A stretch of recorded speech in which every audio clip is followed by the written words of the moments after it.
My name is Miguel Myers. Welcome to my horror confessional, where every week I will have a guest come on and talk about one classic horror movie that they haven't seen and why. We'll discuss the movie, the actors, and probably get off topic quite a bit. Once I believe that they have properly atoned, I will absolve them of their horror movie sin. Today, we have my good friend Cap'n Mikey, named so after his one eyed dog of the same name. He's an amazingly talented artist with a weird, genius sense of humor that he imbues into his art. I've worked with Cap'n Mikey on a lot of posters for my monthly horror movie night at my house. He's done Miami Connection, Mean Girls, Tammy and the T-Rex, and the one that started it all, Untamed Heart, which is only the greatest love story ever told. Look it up. And most recently, he blessed me with the great artwork for this very podcast. Cap'n Mikey's a great guy, and I'm so happy that he's here. Cap'n Mikey, thanks for being on the show. Howdy, man. Good to see you. Good to see you too. So, Captain, what is your history with horror? Do you like it? Do you hate it? Did you grow up with it? Were you not allowed to watch it in your home? What was going on? Mixed bag, I guess. As a kid, I was pretty scared of horror, and I think I probably had the normal experience of Nightmare on Elm Street freaking me out when I was too young, and that kind of turned me off for quite a while, and just sort of dipped my feet in after that. So, still haven't watched a ton of horror, but do enjoy it from time to time. Okay. And what do you remember? What your first horror movie was? Was it Nightmare on Elm Street? That's probably the first one I really remember. Mm. I think it just happened to be on TV a lot when I was a kid, Yeah. so I think that's just the one that kind of grabbed me. And when you do, I know you don't lean towards horror, but when you do watch horror, what kind of horror is it that you enjoy? I guess I aim more towards the arty type of horror, or more of the comedy horror Okay. kind of mix there. So I don't tend to go for the slasher types of things. I definitely don't like the more torture porny sort of horror Uh-huh. that's out there, but there's some good stuff to be had. And actually, you've done a series of horror posters of like Muppets, right? So you had Muppet Summer, Yeah. right? And then which is the all the Muppets in Midsummer, which was amazing. And then what were some of the other ones that you've done? I've done Halloween with you in it, of That course. was great. And then I've thrown in some other characters just into different sketches and things. So, I mean, Michael Myers has been in more of the few. I've got a Freddy Krueger that I'm working on now, doing something with that. So, just sort of more kind of the icons of horror, I guess you can say, that are part of mainstream pop culture. Yeah. So it's just sort of a fun thing to play with. Take these characters that everyone's scared of or supposed to be scared of, and take them completely not seriously and put them in stupid situations and mash them up with things that have no business being with them. So I love seeing your art and the process. Where you're kind enough to share some of your art while you're going through it. You know, like drawing it up and stuff. And I love just laughing at all the great stuff. How about any? Did you read any horror literature growing up? Any Stephen King or anything like that? Dean Koontz. I went through a Stephen King phase in like high school Hmm. and a little bit in college. So some of the classics there. So The Stand was one definitely, and some of the, I guess, less popular ones. That just as he started releasing them at the time, I started reading what he was releasing as he put them out, and Okay.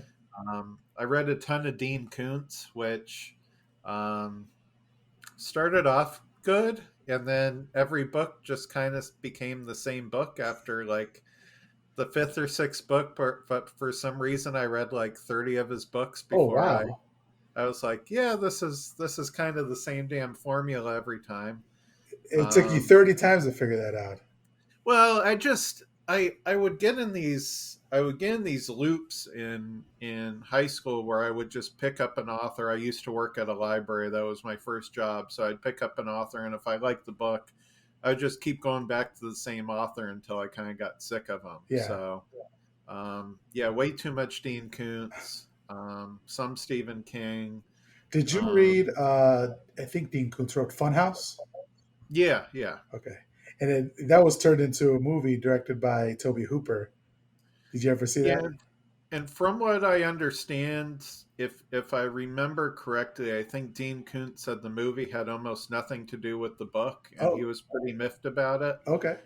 I could be misremembering because I know there's a lot of situations where I know Stephen King has complained about a lot of his movie adaptations and TV adaptations. Right.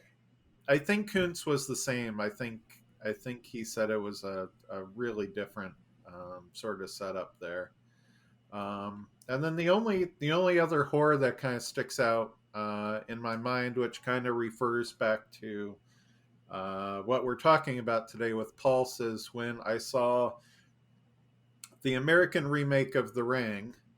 Um, I kind of got obsessed with that, and so I tracked down and watched Ringu, and then I still couldn't get out of my head, so I sought down the novelization of it. Um, I don't know what it was about that sort of thing, but it was pretty glued in my head for a long while, and I So how kind of was need. the novelization for it? It was a long time ago. I don't super remember it well, but Okay. what I do remember, if it's correct, is that where it differed from Ringu is it had a bit more of her backstory, and I want to say that the ring girl was actually hermaphrodite. Huh. I seem to remember something about that, which was interesting. So I'd kind of gone back and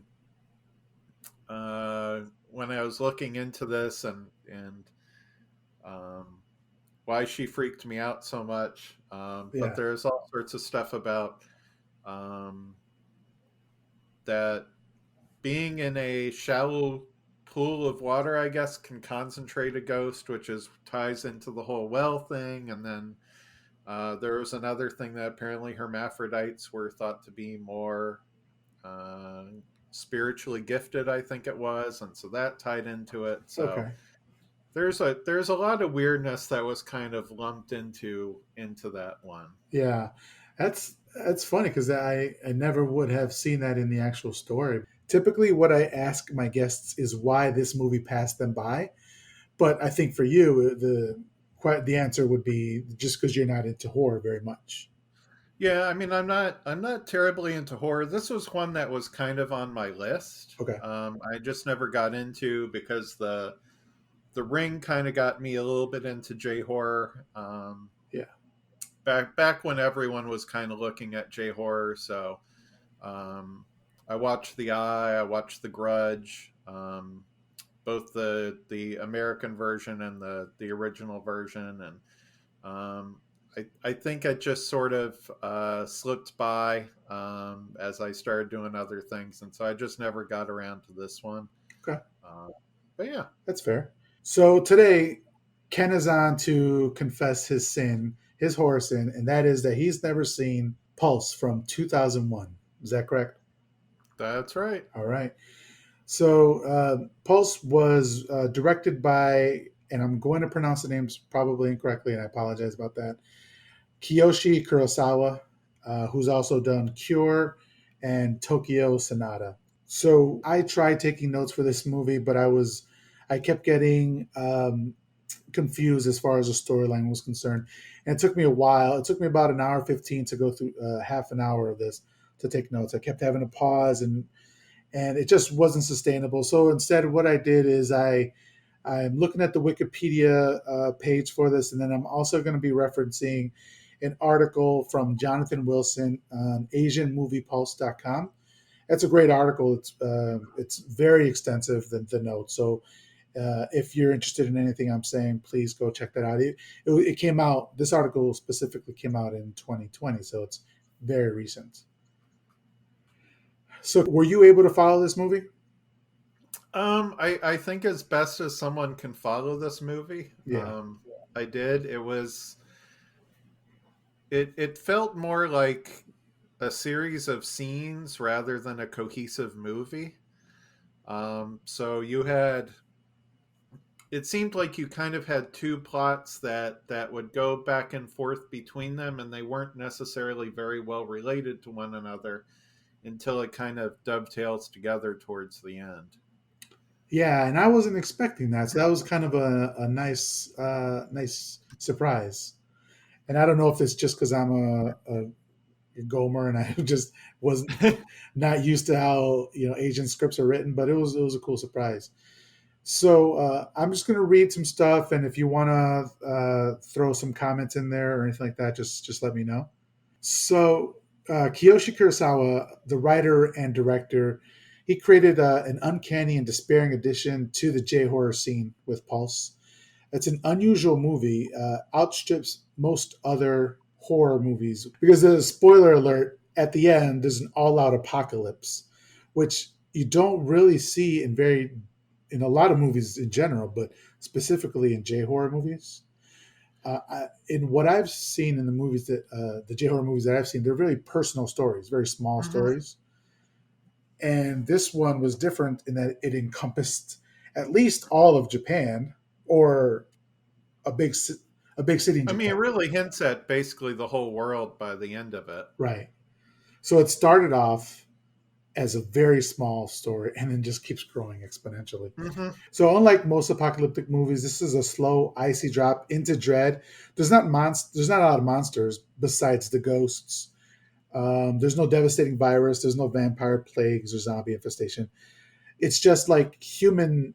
It's just human nature and the emptiness that it could be. And it feels like it's a very pessimistic film, and the protagonists are they feel like they're carrying human beings, but some aren't. And I'm speaking specifically of one of the characters' mothers. I don't know if you remember that scene. This is a really long movie too. I felt like Yeah, it needed some trim on it, but it's yeah. I mean, the I think it was. I mean, I think it does something that any real good horror movie does, and it sort of reflects a fear that's in society. And so everything in this movie is tying back towards a relatively early period in the internet. So it was made in 2001, um, and so there was a lot of fear in Japan at the time that the internet was causing people to isolate, that they were going away from family obligations and all these other things. And so the internet is sort of the bad guy in this movie, although it's portrayed by ghosts. So yeah, I I I don't know if it's necessarily that the protagonists in the movie are good or bad. It's more that the a lot of the characters, or even most of the characters, were just saying that they were loners. Um, and so some of them seem quite caring loners. You had that boss plant guy who seemed just to be a general loner yeah. who'd rather hang out with plants. But yeah, it really seemed to be about worries about pulling away from society. And I feel like it's a bit prophetic because this came out in 2001. It's 2021 right now, and I've heard stories. I don't know how true they are, but I heard stories of the Japanese government trying to entice men and women in Japan to get together and have babies Oh because the yeah, population is on a decline, but they don't want to do that because they have games and it's expensive to have a child and all that. We're oh seeing a yeah. little bit of that in the United States. Yeah, and I mean it goes back to I had been reading a few articles before we talked today, and so gang with the internet isolation, something one of the articles had said is that I want to say like 1.6% of Japanese society at the time had decided that they were just going to withdraw from society almost altogether and just live on the internet. So these were people who chose to become hermits in society, and withdrawn. So I think this movie was pulling from that a lot. And then the other thing that I was reading in the article is that um, so when someone dies in this movie, they turn into a black stain on the wall usually, Mhm. and then once they turn into the black stain, the stain either remains there or it dissipates into like a dust. To me, it Um, looked like bytes that you would see like a fax machine when somebody's when they're faxing over the yeah, image is broken up into to little bytes, and that's what it looked like, yeah, which would go along with the technology in it. yeah. It did kind of feel like that. But the what the article was saying is that it they felt that the kind of black stain on the wall was to mimic people who died and who were isolated with society, and so their body wasn't discovered for 2 or 3 weeks. Mm, And so it's representing the stains that they were leaving wherever their body was when they passed away. So I'm not that's sure if that's true or not. It kind of marries with the theme of the movie, and kind of the things that they're referencing about, like the first character who dies in the movie, that he nobody has seen him for a week because he's obsessed with the computer. I'm not sure what he was working on the computer disk, um, but something involving the yeah, that's a computer. red herring. We never really get. I'm like, when are we going to get back to this disc? Yeah, there were a lot of red herrings in this movie. There was the disc, and then there was like the screensaver that they spent like 2 minutes talking about the screensaver, or whatever that program Yeah, was. that's right. I forgot about that. Yeah, And they had this whole thing of like, oh, when two dots get too close together, something happens. But if a dot gets too far away, then it gets sucked back to the other dot. Like that, yeah. I was and the going to dot. ask you, was there any scientific basis to that? I don't know what the hell they're talking. It's all mumbo jumbo. I mean, it was. It just. I don't know how much of me not fully getting this movie is a language barrier Mm, and how much is a cultural barrier. So, I yeah, mean, I get the themes of anxieties about the internet and how it's going to change society. I get the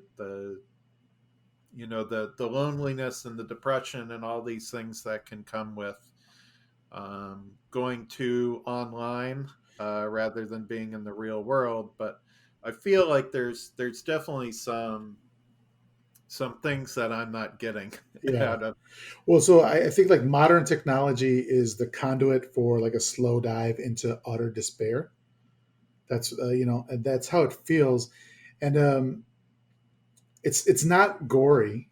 In fact, No, there's no blood in it. no, Even when there's an extreme case later on, when a woman jumps off a water tower or whatever, it's seen in the background, and it's a great scene, and it's when you see it, you're shocked, but still, there's no blood in that. right. I feel like there was like a 2006 remake you said with starring some I forget who it was. Yeah, it had Christian Bell and Ian Somerhalder. So I Okay, watched the trailer and it looked that you could tell in the trailer they pulled a lot of the same scenes and they just redid it. yeah, But there's definitely more of the ghosts appearing supernatural, um, and more I guess spectacle it looked like there was. And I think there's more of a sense of like trying to figure out how to put this. The ghost in the trailer for the American movie, I'm not sure if it's accurate in the movie. It seemed like the ghosts are actively hunting the living people. Whereas in this movie, it more seemed like the ghosts just were there, and if you happen to get near a ghost, that's when you would have the problems arise. But it didn't seem like it didn't really seem like the ghosts were necessarily a malicious force most of the time. yeah. If they weren't aware of you, then they wouldn't come after you. But feels like Right, but I mean, even that final ghost, that scene in that factory room, I think it is. He wasn't he wasn't trying to scare. He wasn't trying to do anything. He was just saying how miserable he was, and he was asking for help. And all of the ghosts seemed to be asking for help the entire time. Yeah. The only one that I don't recall asking for help was that there's that one really probably the best ghost scene. It falls kind of maybe halfway in the movie where the woman ghosts appears out of the shadow on the wall, and then she starts walking towards the main character, and she does this like weird duck and weird kind of rhythmic movement. It reminded me a lot of um, uh, when the Ring Girl comes out of the TV in the original Ringu version, Uh-huh. and it's just like these alien kind of movements that they achieve. So there wasn't really much as far as like there's no gore. There's very little in the way of makeup in the movie, but through those kind of weird movements, they're able to get a lot of sort of that tension and dread going through. Yeah. What I was, what I think is, and I haven't seen the American version, but in the original version, the lady jumps off, and we're far away, and we see obviously she's dead. I Yeah, feel like in the American version, or if this were done, in another American movie, we would then see a close up of the body with the blood right. around, and that just didn't happen here. And Oh, definitely. yeah, Yeah, and I also, since you're talking about that woman jumping off, something that I thought was really interesting there, where I didn't see it anywhere else in the movie, really, was that was the only time that there was ever really any bystanders. The whole movie, you're just really focused on the one or two characters that are probably in the scene, and then maybe a ghost in the scene. But in that scene where she jumps out of the water tower, she screams as she goes down. The lady sees her fall and drop, and then in the background you see maybe there's a group of other people who kind of poke out behind buildings and see what's happened. They just sort of fall back away, but you don't really tend to see a lot of other characters going on in the movie. um, yeah, that's true. That's a good point. You don't. It is. I don't know how they manage. They managed to make it a movie, slowly ever expanding story about like this small thing that's starting to happen to the whole world without actually showing the whole world, and it's just by omitting the rest of the world, yeah, which yeah, is I kind mean of a it's brilliant thing. A yeah, brilliant. I mean the whole movie is how isolated everyone is, so that allows them to sort of, well, no one's looking out for each other. So when these like group of people see the woman fall the water tower and then they disappear, it sort of jives with the whole movie that everyone is sort of on their own. No one's looking out for each other for the most part. Part of it was definitely a budget limitation. I think he had to. I think he had to blow a big chunk of his budget on the one plane that goes down towards the end of the movie to kind of convey the scale. Um, yeah, I mean the only things that are really showing the scale of what's going on and that's happening beyond this small group are they show the TV reports of the missing, and you've got cars off to the side of the road smoking and things like that. Yeah. But, So I guess we've been talking about the movie, but let's actually go into the plot here. And as you said, Reese, earlier, the film story revolves around two narratives until they collide. So, okay, so this is the first story. So, the first story, and both of these stories are interweaved, but it's very difficult, like I said, to go from one to the other in plot summary. So, we're just going to keep them two separate until they converge. The plant shop employee, Kudo Michi, has recently moved to Tokyo. Her coworkers include Sasano Junko, Toshio Yabe, and Taguchi. Taguchi has been missing for some days, and he's been working on a computer disk, which we never figure out what it is. Michi goes to Taguchi's apartment and finds him distracted and aloof. During their conversation, he casually makes a noose, leaves, and hangs himself.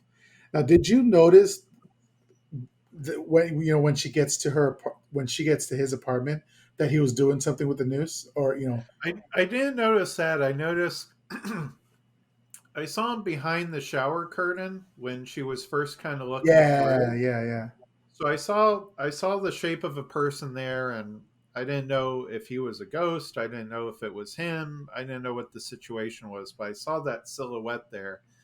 But I didn't notice him fashioning the noose. yeah. I had to rewind it to check it out. So when Michi goes into the room where Taguchi was, she finds him. She finds that he has hung himself, and this is probably the most horrific part of the movie, in that we got a real cool practical effect of Taguchi as he's like been strangled by the rope, and it's a really long, impossibly long neck, and it's just a great. I love that scene that they put there. What I thought was really weird is that he was still standing, which I thought was an interesting thing because usually when you see a hanging portrayed in the movie, the person is suspended, and Yeah, in this, his legs were just sort of they weren't even at a split. It was just sort of like the legs were outstretched, and it seemed odd to me that he was kind of in a upside down Y, yeah. how he was hanging there. I, I don't know why I know this, and I kind of hate that I know this, but and I don't know if this is 100% true for this movie, but I do know that I believe he was against. Oh, was he against the wall? Okay, I believe he was against the wall he too. was. Yeah. Yeah, okay. Because I have heard stories of it and seen pictures of when people have committed suicide like that.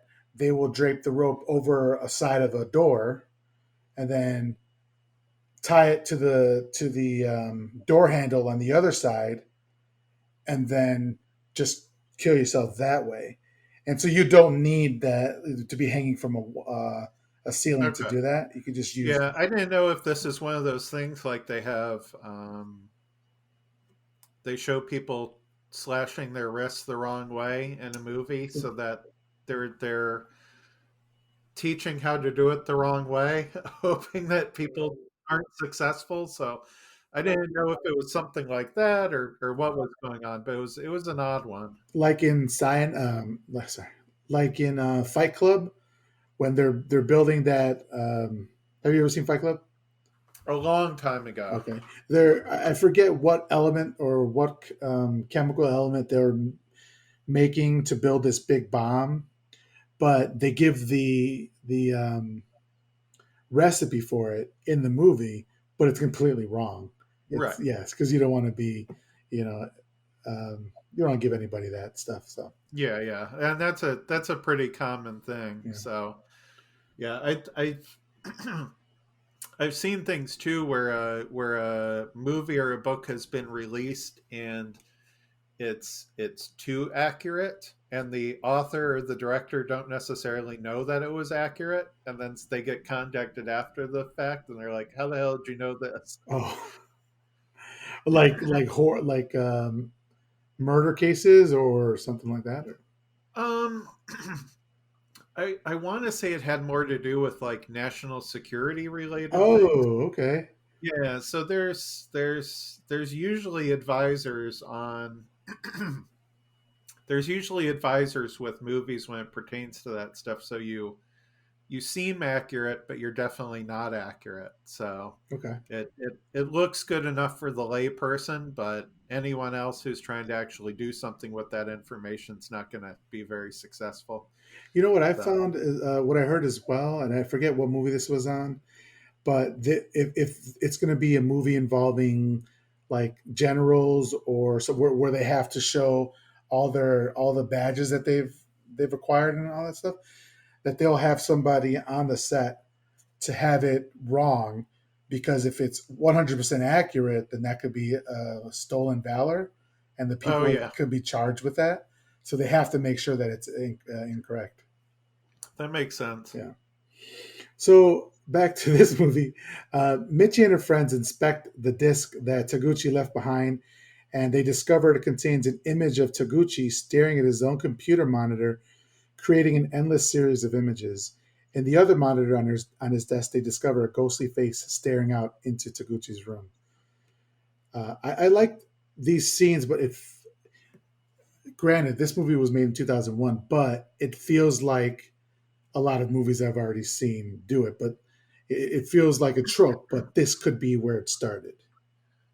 Yeah, I mean it reminded me a lot of like the early CSIs and the I enhance wrote it enhance. down in my notes. Enhance, enhance. Yeah, So it very much seen that. I, there were a lot of great things that this movie did, but there were definitely some things in this movie that seemed pretty ham-handed, and that was one of them. yeah, So I get what they were trying to do, but I think they could have done it without that sort of like let's zoom in three times on this screen and we see something there. But I appreciate what they were going for. and this is where one of my major problems with the movie is the phone call aspect of it. So Yabe receives a phone call of a distorted voice saying, "Help me." Upon checking his phone, he sees the same image found on Takuchi's disc. So this part is very reminiscent of The Ring, right? Because you get your phone Hmm. call and you say 7 days and all that. So I don't know why they needed this particular aspect in this movie. I don't know if it was necessary. Yeah, it did kind of muddle things. I don't know. I don't know why you need a phone and you need the internet. If their villain is the internet, then bringing the phone into it kind of confused the aspect of that. Yeah. So He goes to Taguchi's apartment and sees a black stain on the wall where he hung himself, as well as a paper with the forbidden room written on it. He notices the door is sealed with red tape and enters, encountering a ghost. Do you remember what happens here? Is this where he first sees that ghost and she does that very weird dance, and then no, I don't think that comes until I feel like that's later. so do I we not remember see what happens here? I remember him going into the room, but I don't know if we see anything. I can't recall. Where is the scene where he ducks behind a couch and then he's look? Yeah, Is that the scene or is I that don't another think scene? that's this. Okay, I think that came later, but I could be misremembering. But Be- there is a scene. I'm not sure if it's that same scene with the woman, but there was a reference to like the ugliest face or the most hideous face that they've ever seen, and then the whole rest of the movie, I was waiting for a hideous face, and it never came. never showed up. Yeah. It never showed up. So Yabe becomes depressed and tells Michi that he saw something horrible in the forbidden room. Michi then receives a call like the one Yabe received. She checks on Yabe and sees a black stain on the wall similar to Taguchi's stain. She panics when she realizes Junko has unsealed and entered a red taped room. A red taped door. Inside, she witnesses Junko being cornered by a ghost and rescues her. Junko becomes catatonic from the encounter. She later steps towards the wall and becomes a black stain. This is the one where you're saying that the stain, that was kind of a cool effect, right? She just steps Yeah, backwards and is just kind of like absorbed by the wall. yeah. It just sort of goes like poof, and then she goes into the dust or moths or pixels or Yeah, whatever you want to call that sort of that look. yeah.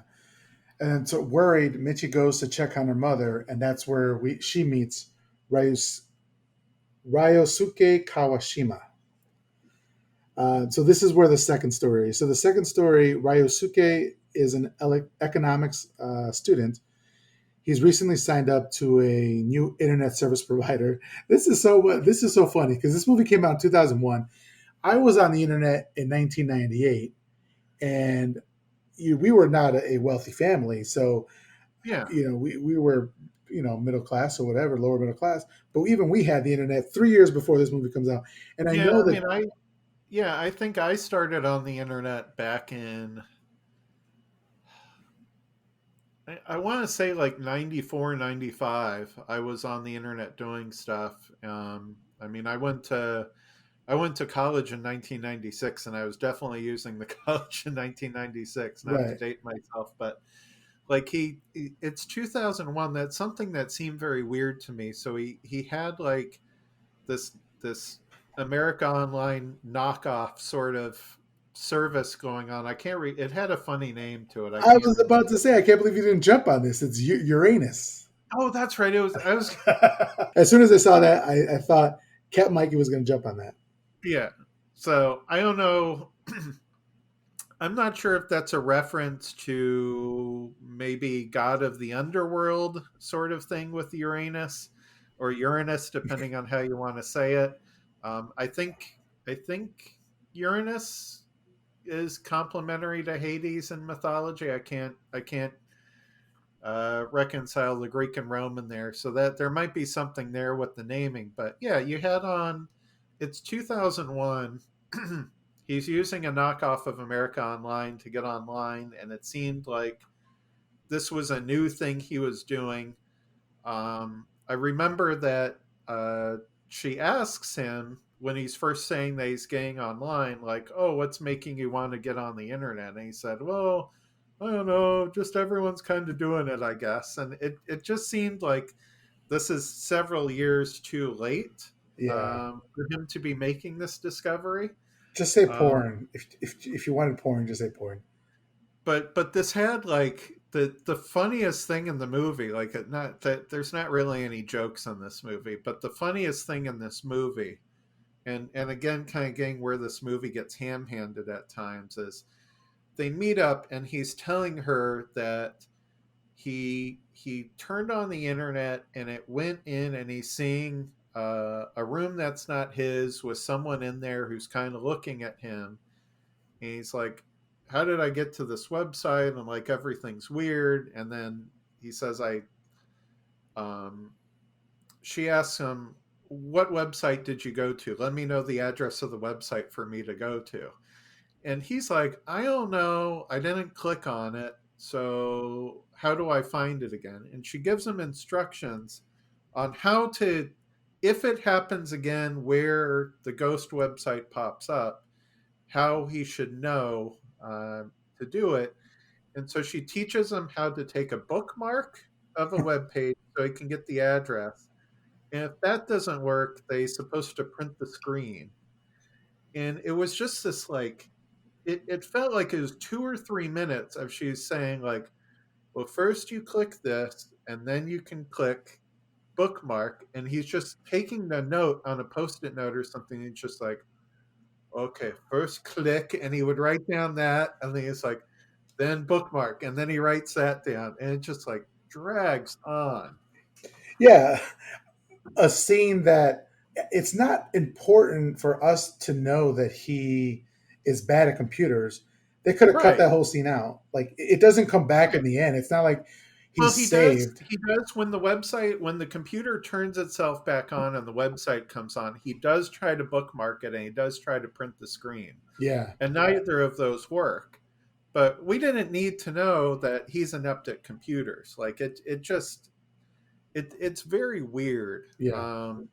So, as you're saying, his computer accesses a website by itself, showing him disturbing images of people alone in dark rooms, exhibiting bizarre behavior. That night, Ryusuke wakes up to find his computer on again with the disturbing images and frantically unplugs it. The next day, Harue Karasawa, a postgraduate computer science student, suggests he either bookmark the page or print the images for her to examine. Ryusuke attempts to do so, but finds that his computer will not follow his commands. Instead, a video plays of a man with his head in a plastic bag in a room with the words "Help me" written all over the walls. A classmate explains his theory that's, and this whole segment here, I don't understand why we needed it, and we could talk about it as we go along. But a classmate explains his theory that souls have begun to invade the physical world.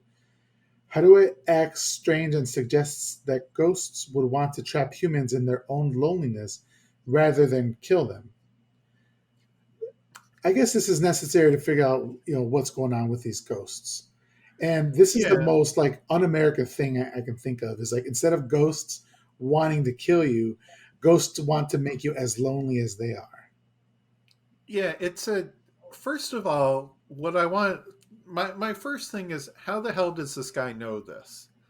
Like he's got this theory of the universe going on, and up to this point, it felt like the protagonists in the story, at least I felt, were isolated in this. Like we don't know that it's happening beyond this group that we're dealing with.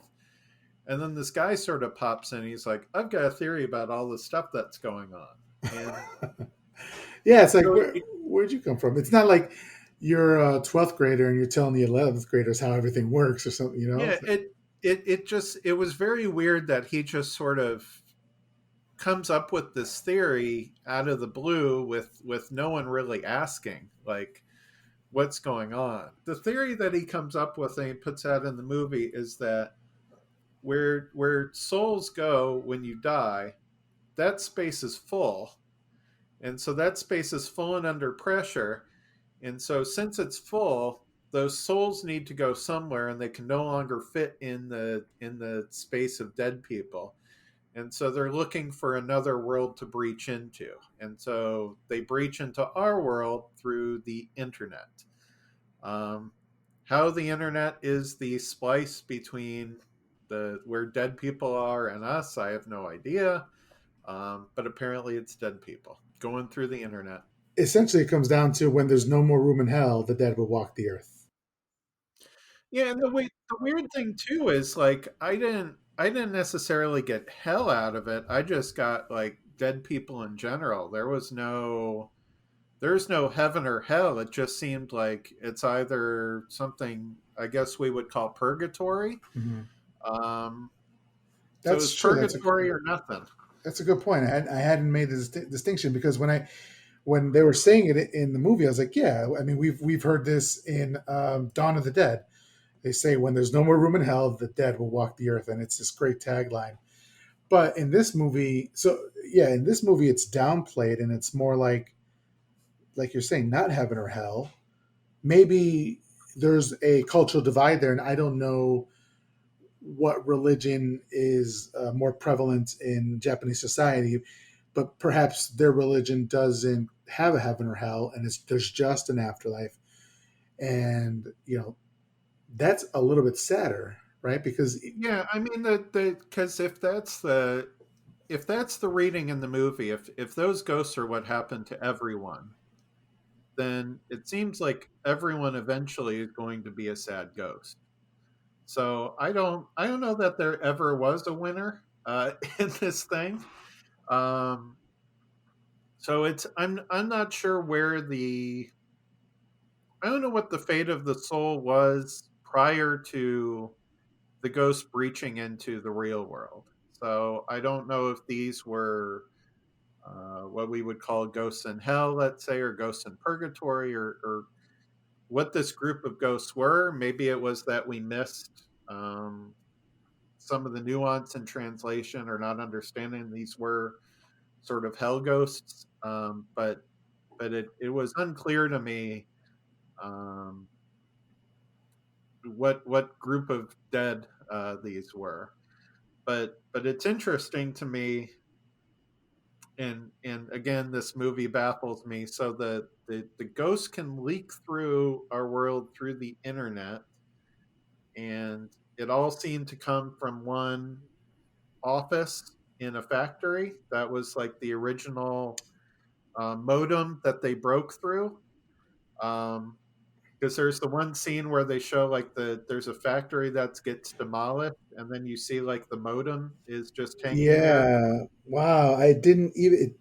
Well, let's get there. Let's get there because it didn't. That did not even occur to me. Like I've just been seeing these ghosts, and they were connecting with like loneliness and internet, but I never connected how they got out into the world. So Yeah, uh, so that was the origin point, and they flashed to that one factory at some point to show that that's where it came from. yeah, okay. So Ryusuke tries to escape with Harue to a faraway place using the subway. However, the train stops and Harue is seized by a desire to return home. Upon returning to her apartment, she witnesses the man with the plastic bag shoot himself on her computer. Harue then presses the enter key and sees a video of herself in the present moment on the screen. Uh, then she turns around and she kind of walks towards the camera view that we're seeing, and she embraces the invisible figure watching her, and she claims that she is not alone. When Ryusuke bursts in, she's vanished. As people gradually begin vanishing, evacuations of Tokyo begin, and a full scale invasion of the Kanto region by the ghosts is underway. Ryusuke meets Michi and they find Harue in an abandoned factory where she shoots herself. When Ryusuke and Michi's car runs out of gas, Ryusuke enters a warehouse to search for fuel. He opens a door sealed with red tape and encounters a ghost who insists that it is real and who explains that death was eternal loneliness. Although he tries to resist the ghost's influence, Ryusuke loses the will to live and Michi drags him to safety. They drive through a burning Tokyo, encountering apocalyptic scenery as well as a U.S. Army cargo plane that crashes from the sky. After locating a small motorboat, the pair are found and brought aboard a ship departing from Tokyo, crewed by a small group of survivors who tell them that similar events are happening worldwide. As the ship heads for Latin America, Ryusuke and Michi go below deck, where Ryusuke disintegrates into ashes while Michi declares that she has found happiness, being alone with her last friend in the world. This is like an anti horror movie. And then, and then the credits roll, and it's like some weird pop song that sounds upbeat as hell. Like, yeah, it was like super end on like it wasn't a fully depressing note. There's a little bit of hope because they were going to go to South America where there was a faint signal, but like things didn't look good. And then it's like happy song. I didn't get that part at all. Yeah, and it does. It ends the way the movie began, right? We saw her at the beginning on the ship, and then that's how it ends. So that was kind of a bringing Yeah, it back to the beginning. So I don't think I've ever seen a movie like I've seen a bunch of J horror. This movie just feels different. I don't know. What was your impression of the movie? it was very odd. So it I think it had some really good scenes in it. I think it had the I think there's some interesting ways that they portrayed the ghost and people's relation to the ghost. It's odd for sort of the isolation depression to be uh, what the bad guy is standing for, or not even a bad guy, I guess, really in this movie. So it's very odd in that way that you don't have the normal nemesis, you don't have any of the gore or really the extreme fear. Um, a lot of the reactions to what's going on seem kind of flat to me. Um, and I don't know if that was on purpose or not. I thought that was kind of odd. Um, but there was a lot in the movie that I think really conveyed that sort of core point of we can't be isolated from one another, that we all have to be together, and that sort of the fear that they're pushing is that the internet is what's going to drive society to have everyone go off into their own individual rooms where they'll all die. So it was an odd way to put things. It was I guess a strange metaphor that was binding the whole movie together. So I guess we were kind of talking about our impressions of the movie, and I thought that it was a good movie and it was well made. Like the director is obviously very competent, but I think maybe there was some cultural divide there, or something where a lot. I think the pacing needed to be faster in some parts. You even Yeah, said, I mean, didn't your wife say it was too boring? Like your wife is a oh yeah, horror she fan. yeah, she was done. She loves horror, but she was done 15 minutes in, and I watched the rest of it by myself. You're a trooper.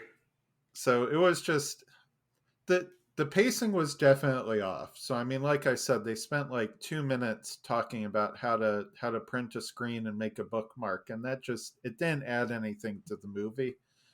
Um, and there were other instances too of things just really seemed to take a long time to get from point A to point B when they were doing an activity. But the mood was really good of the movie. The everything, it was almost a black and white movie. So it really feels of not a lot of life. It was very industrial or bleak. You don't really see anything living aside from really at the nursery you had some plants, but even Hmm. then, like there weren't any vibrant greens there. It all seemed like there was a filter being placed over everything to make it this almost black and white film.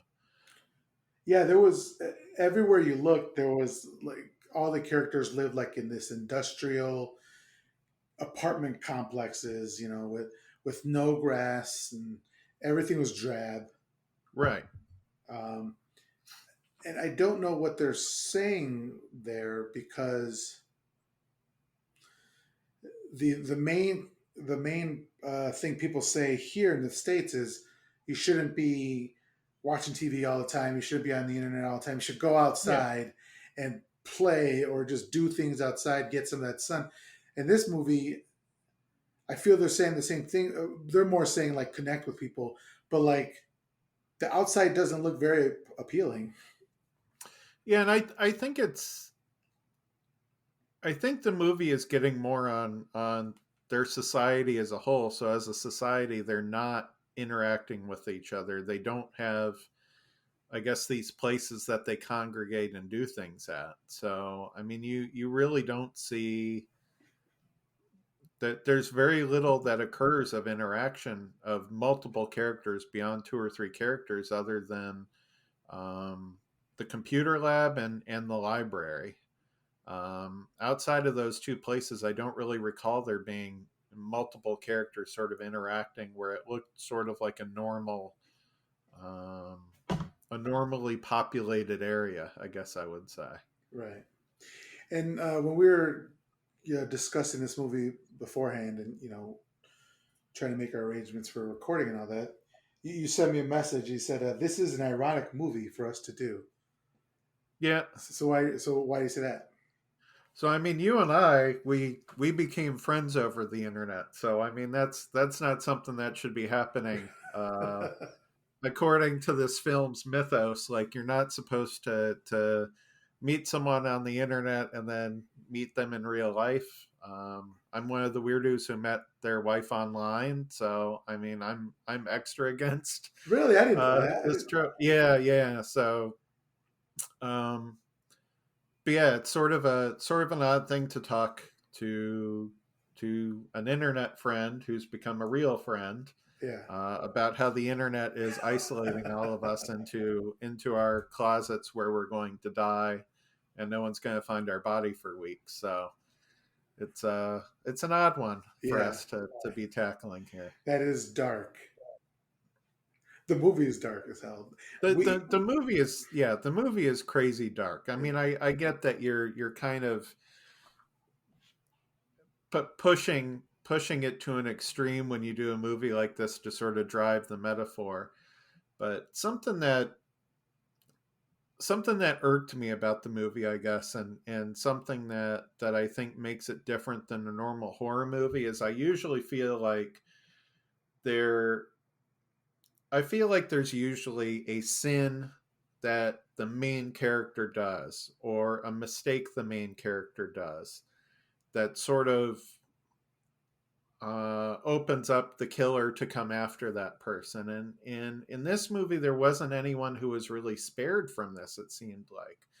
So it seemed like we had characters in the movie who died who seemed very friendly. We had characters who died who from different walks of life. They were showing like young kids on the TV screen that were missing who we presume dead. So it usually it seems in a horror movie like, hey, I'm going after the underage kids who are no longer virgins. So like we have that whole trope, or um Zombies. we've got zombies, or we've got This movie could use someone zombies. Is all I'm saying. yeah, someone going into an area that they shouldn't go into, and that opens things up. And I guess we get a little bit of that with the forbidden rooms here. um but the whole forbidden room thing was really wonky here. I mean, I feel like we have to talk about these forbidden rooms where you have that the ghosts get through to you through the internet.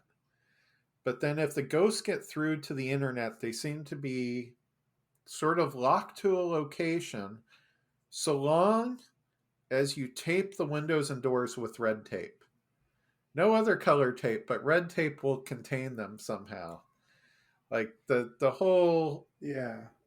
the whole ins and outs of what the ghosts and their abilities are seems very weird to me, and I don't know why. If I was in this movie, I would be covering my ass with red tape.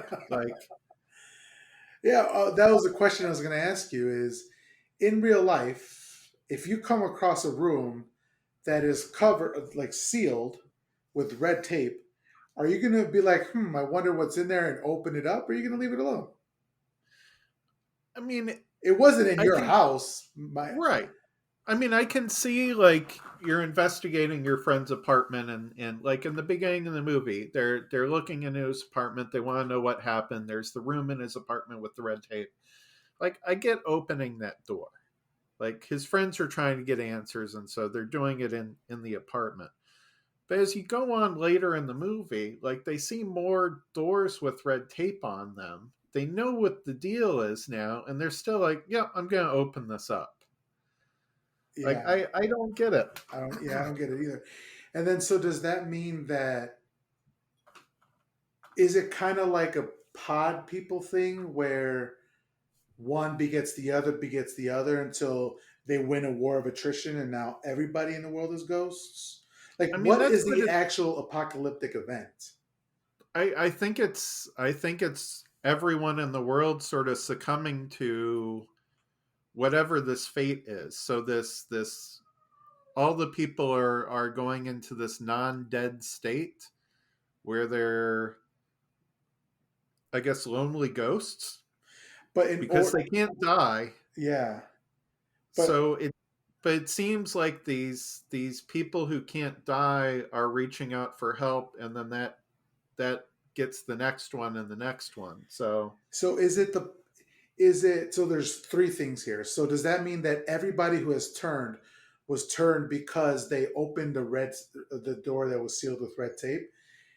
Then also um, does it mean that or is that step one and then step two is you getting a call? Like does everybody have to get a call in order to be like what's the first step in there? It's I muddled. don't know that there's any. I sort of took it that it can happen a lot of different ways. So it's more than one way. Yeah, I but it's, again, it's not really clear in the movie. Yeah. I mean, I can't see that. I can't see that a whole society would collapse because everyone has opened a red door. Okay, but Like everybody's that. getting calls. Yeah, like it just it so it seems like there has to be multiple pathways Mm. to getting this way. And it's one of the things that kind of confused me about the movie is that there didn't seem to be a really hard and set rule about how you end up in this situation. So it seemed like you could be around the person when they die, or sorry, when they don't die, when they go into this state. So like the lead character, the final girl, whatever you want to call her, like she's there when Junko dies, Yeah. um, but she's left standing at the end somehow. So it's not that you're necessarily in the presence of the person. And she too she goes into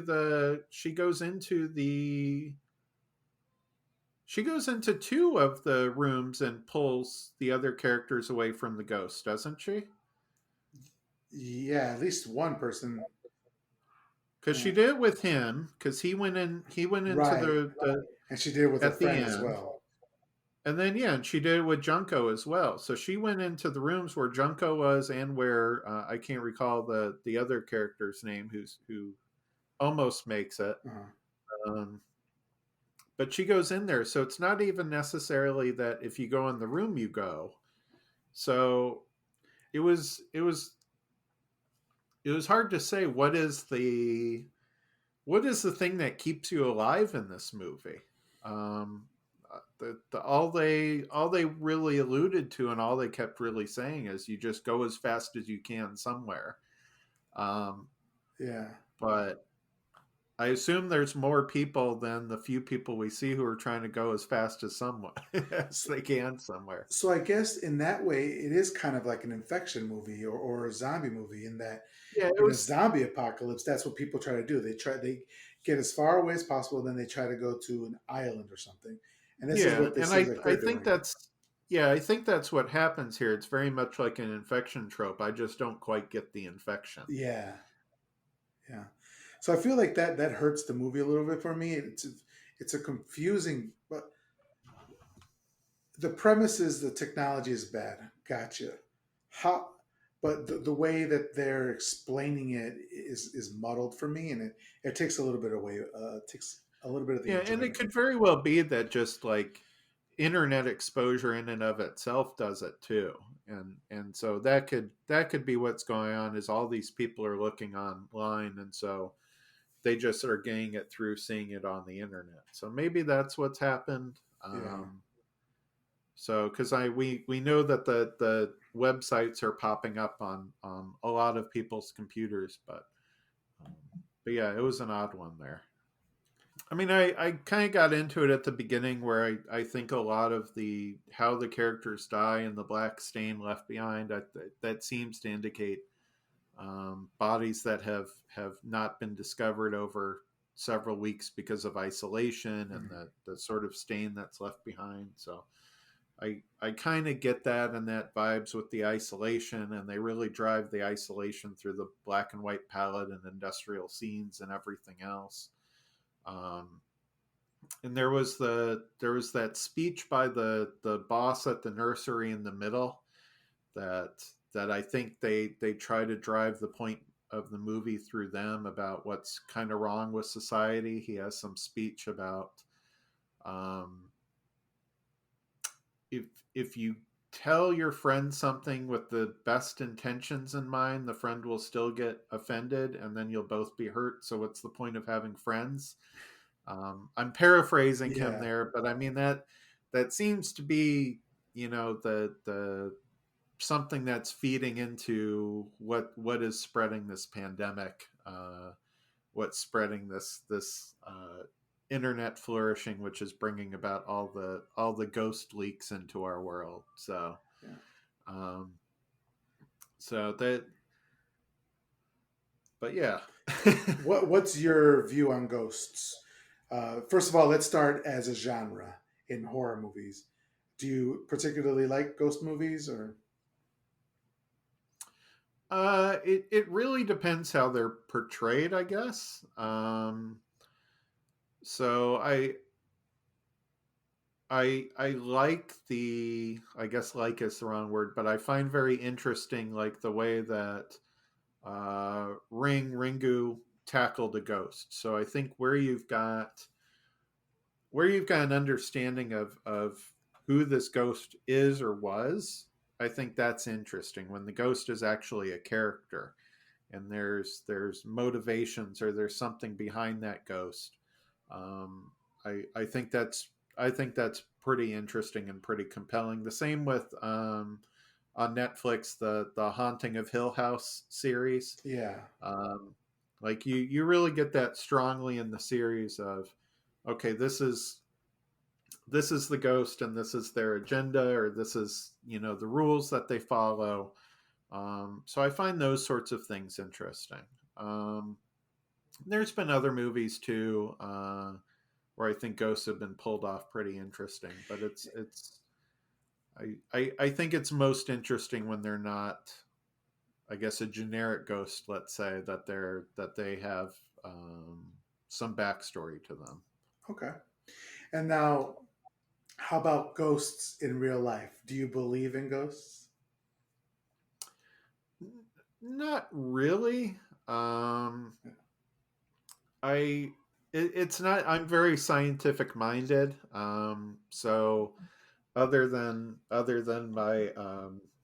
my little art gig where we know each other from, that doesn't pay me very well. My education and my actual job is in science, so being analytical minded, ghosts aren't something that I really believe in. Mhm. Um, that being said, um, I can't discount that there could be something there. What that is, I don't know. I don't think that there's necessarily um, a spirit there of like, hey, this person died in the Civil War 300 years ago, or 200 years ago, whatever it was, and you're gonna see them in their original coat and all this stuff. Like I don't really ascribe to that. Right. Um, but could there be some sort of impression left on a place by something? Maybe. Oh, we Um, got the Grudge fan here. I don't even know if it's necessarily the grudge. I think of it more of like, is there something with a another dimension or a multiverse or something where there's an overlap? Whoa. The Cap'n Mikey multiverse There you is go. is one of the craziest things I've heard of in a while. But yeah, I don't. Yeah, I don't pretend to know definitively about um, what's going on there. I mean, it doesn't help that there's all these supposed ghost hunters shows on TV that are just all super hot garbage, It's and just crap. it's just total crap. And It's like, just middle aged bald dudes in front of a like a green screen not green screen, night vision camera saying, "Did you hear that? Did you hear yeah. And then there's like all these Conjuring movies that are supposedly based on the files of the Warren couple, and the Warren couple I think has been caught saying like, this is just all crap that we talk about, and like, no, this is real. We just like money and people take them seriously. that?" Yeah. So I mean, my wife and I used to watch that Paranormal State show that was on. I can't remember what channel that was on, I but I never feel heard of like it. 10, yeah, like 10 years ago, it was like this guy who had a club in college that went down and looked at paranormal things around, I want to say, Pennsylvania. Okay. And so that was at least kind of entertaining. Was that a reality show? Yeah, yeah, Oh, okay. All right. in big quotation marks, reality show. Yeah. So then my next But question is, have you ever had any like an experience with the supernatural or ghosts or anything like that? I haven't. I mean, I've been in situations where I think everyone's felt like you're someplace and you feel like there's something else there, someone else is watching you or something like that. But I've never had like a I've seen a ghost. Um, one of our roommates did in a in our rental house that we had about 20 years ago now. So, but yeah, he claims they saw a ghost in his bedroom one night that came out to get him. But he was also drunk off his butt on Goats Jerome wine, and so I think that had more to do with it.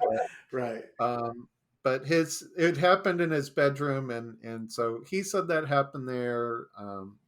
My wife always got the willies in that room, even when we were first looking to rent the place and there was nothing in there. And there's a couple other people who got creepy vibes there. So maybe I never felt anything, but Yeah. Oh, but actually, you do believe in crystals, right? Because you sell those on your website, moon crystals and stuff like that. oh yeah, that's totally what I do. Himalayan salt crystals or whatever. Oh That's the man, Cap'n Mikey brand. there we go. Dream catchers. I'm big on dream catchers. One thing, yeah, one thing I wanted to say though that we haven't talked about that I was curious about because you've seen more of the J horror genre than I have. And one character, one ghost we didn't talk about in the movie was the boy in the library who seemed like the same exact boy who's in The Grudge. Is Right. that like is that like a recurring ghost element that occurs in this genre that I just or is it just happened to be these two movies had the same sort of like 8 9 year old boy with the kind of bowl cut? Yeah, and I'm probably speaking out of my ass here because I am not, and I don't know. I know very little of Japanese culture, but from what I have seen, it seems like their ghosts are typically like washed out. And Yeah, I don't know if it was like in America when you had Halloween in '78, and then you had Friday the 13th in '81, and then that kind of grew a bunch of copycats. right. I don't know if that same thing has happened in Japan with this J horror thing where there was the one ghost in the Ring, and then everybody kind of copycatted off of that, and there's little kids all in all white and black hair and black eyes. So I don't know if that's what was happening, but I have noticed that in a lot of J horror movies that they do represent ghosts similarly like that. Yeah, yeah. It was interesting because it was sort of a. I was wondering if it was the same kid, but I think that I don't know if that how close the original Grudge was to this film, and if it could even be the same boy. But it was interesting how kind of uncanny that was. Right, right. I know that the I know that the girl from the Ring that actually got born out of a an old legend. So there was some like long standing thread of that story there as far as the origin of that particular type of ghost. But as far as this boy ghost, that threw me for a loop. Just reading off of Wikipedia, I think this type of ghost is called this is I cannot pronounce this, onryo. In Japanese traditional beliefs and literature, onryo literally means vengeful spirit, sometimes rendered wrathful spirit, refers to a ghost believed to be capable of causing harm in the world of the living, injuring or killing enemies, or even causing natural disasters to exact vengeance to readdress the wrongs it received while alive, then taking their spirits from their dying bodies. So I think it's a general type of ghost that you see a lot in Okay. Japanese mythology and folklore. All right, Ken. So what we do here at My Horror Confessional is we rate the movie based on five upside down crosses, and you know it because you put an upside down cross in the art, which I love. Looks great. You only asked for one though, so I don't Yeah, know what that I says love the about. simple design that you put in there. It's like it looks great. So I felt like putting five in there would be too much.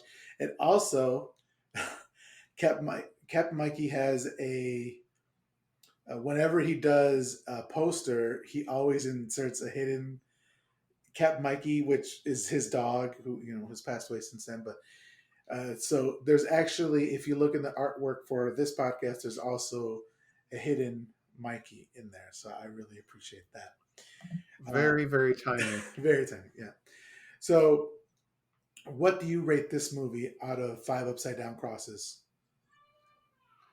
it's hard for me because there's so many things that I feel like the movie does right and so many things that it really does badly. So I guess I'll even it out and do a three here. Um, Definitely some great scenes. That woman down the hallway scene I think is something that'll stick with me for quite a while. But The ghost walks slowly walking towards him yeah, yeah, and then kind of jerking around. Yeah. yeah. That gets to me. Okay, so you said 3 stars. Or Yeah, sorry, so you three said three upside down crosses. okay, and I have this. I think out of the couple episodes I've done already, I think maybe 90-95% of the time I have agreed with my guests. I am How are gonna you at 90-95% if you've only done three episodes? no, I've done this is like seventh. You're the seventh episode.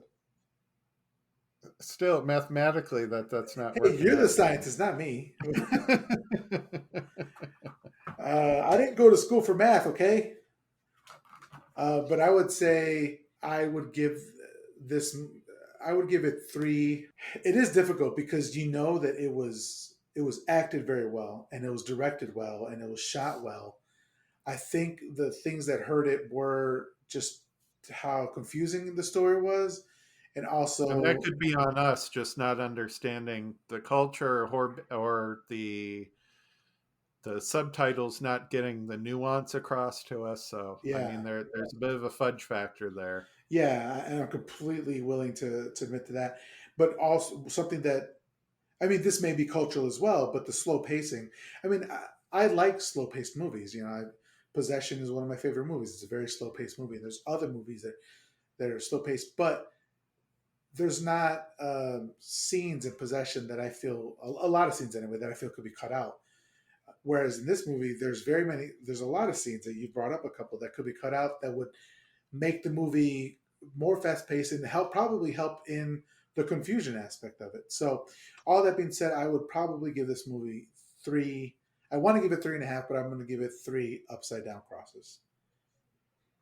Yeah, So, it does as it's dragging on. Like you do build dread, it maintains the dread that you're going for. But yeah, and it was building dread, but I also found myself on more than one occasion looking at the clock, like when is this going to be done? yeah, So, Ken, I will now absolve you of your horror movie sin. In order to do so, I'm going to be suggesting three horror movies to you. You could watch them if you'd like. If you don't, you'll probably burn in the fiery pits of hell. But that's up to you. That's not up to me. So the first movie I'm going to recommend to you is The Innocents from 1961. It's actually a movie that I just did for this podcast, and I hadn't seen the movie either.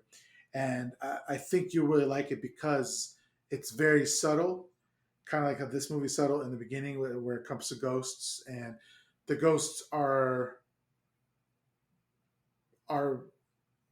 it's more of a psychological horror, and yeah. you don't really know what's real and what isn't real. And so I really think you'd like that one.